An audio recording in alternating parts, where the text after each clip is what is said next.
And let's bring in Andrew Bridgen. I picked up on this morning. Shocking evidence released also of the cavalier attitude of vaccine safety and vaccines harms back in 1990. Now, that caught my attention as I was still serving in the military then, and the subheadline, "The Desert Rats Used as Lab Rats." So what was being discussed here? Well, this is the meat of it. It's declassified document. It's of its age because it's clearly typewritten.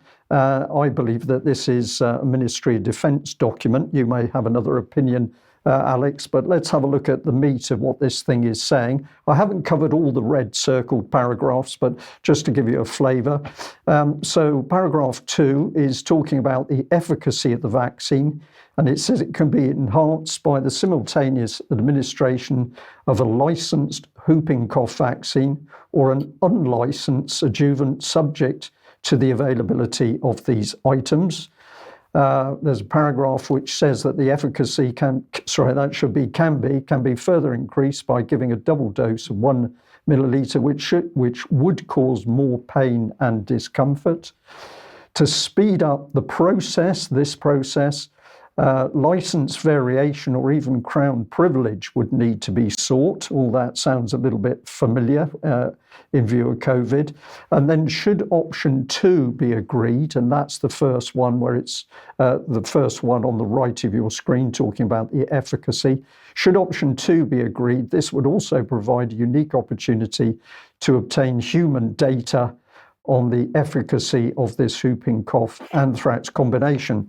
Now, remember that everything being discussed here was being discussed against the background of protecting the lives of troops on the ground against nuclear biological attack, and in this case, anthrax.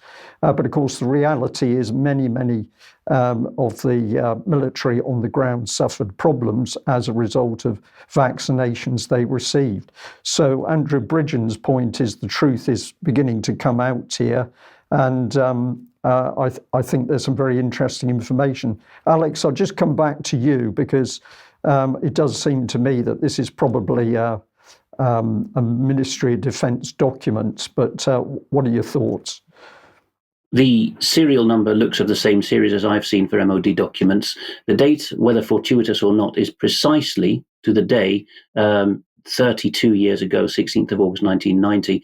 That was in the middle of the ramping up to the Gulf War, of course. And we know that the United States also was, or rather the contractors who supplied the vaccines were extremely keen and I think succeeded in many cases in getting a lot of troops compulsorily inoculated against anthrax at the time. That's the context that people may not remember, again, if they're younger or weren't following the news then.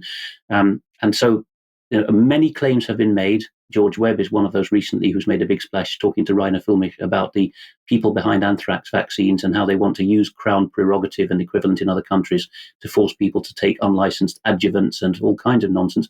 Whether you can accept the full claims or not, I don't know. But the bottom line in the US, as it turned out, was that the records of all those veterans went walkies.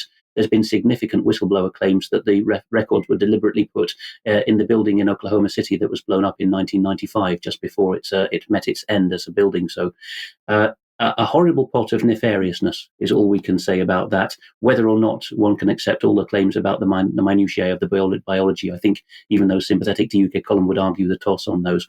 But Bridgen's been a very active MP recently. Just on the 7th of August 2023, he wrote this to the Prime Minister, now in his capacity as a Reclaim Member of Parliament, still for the same constituency, of course, North West Leicestershire. I believe we can blow that up to a bigger resolution. I'm sorry that it's a bit grainy, but all the copies of this that any of the members of the team found were also grainy. So I will read it for those listening in audio only. By the way, the Canadian case I mentioned, if the audio listeners want to look it up, is Ingram versus Alberta. Here is Bridgen's letter to the Prime Minister. I wrote to the Attorney General, that's the Chief Law Officer for England and Wales, responsible to the government, not to the people.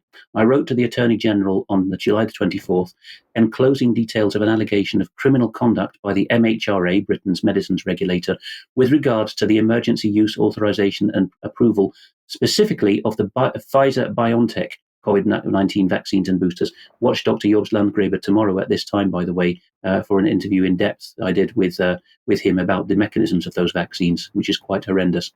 Bridgen goes on, the compliance team in the Attorney General's office, bear in mind this is a law officer for the government, part of the executive, have emailed me to advise that they have resolved, as if they had power to do so, to redirect the matter to who?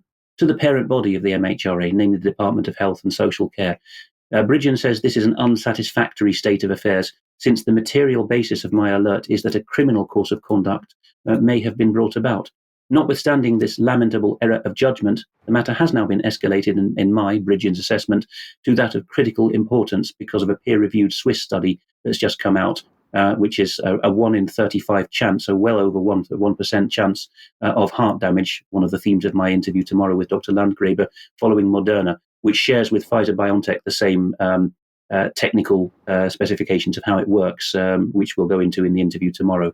Bridgen says, given the gravity of this peer-reviewed revelation, and of course he's qualified to understand this given his past, it would appear that Parliament should be recalled, of course August is the break, immediately recalled to review this latest scientific material and to call a halt to the rollout of the booster program, the very thing Dr. Landgraber calls for at the end of the interview tomorrow. I request, therefore, Prime Minister, that you declare that such a recall be made in the national interest in order to halt the irreparable harm and avoidable death which will occur if this matter is left unaddressed until we return in September. Okay, Alex, thank you very much for that. And we've got to say it's good to see that there are some MPs, such as Andrew Bridgen, standing up to be counted over this matter.